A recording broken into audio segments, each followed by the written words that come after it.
সাংবাদিকরা আমার ন্যাংটা ছবি তুলছে, আমার কি হইব? এই শালায় পাথর দিয়ে নদীর পানি আটকে রেখেছে। কি প্রবলেম? ওর নাম কি? No problem.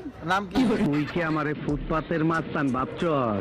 খরগোশ ডাকাতকে বলে যে আমি একজন প্রফেশনাল রাজমিস্ত্রি, আমি জানি কিভাবে কাজ করতে হয়, যাও ওখান দিয়ে গিয়ে পাথর দাও, এর ফলে আর পানি আসবে না। খরগোশ ডাকাতকে বলে যে ওই দিকে পাথরটা সরিয়ে দাও, যার ফলে সব ঠিক হয়ে যাবে। কিন্তু যখনই পাথরটা সরায়, খরগোশ গোসল করতেছিল তো আবারও পানি আসা বন্ধ হয়ে যায়। হারামজাদা, তুই আমার নাকের ডোগা দিয়া আমার সোনা ময়না পাখিরে কাইরা নিচস, আমার রাইতের ঘুম হারাম কইরা দিছ। তোর আমি পানি ভাতের মতন খাইয়া ফেলামু, আর তোর আমি ডান্ডি ফাটাস কইরা দিমু।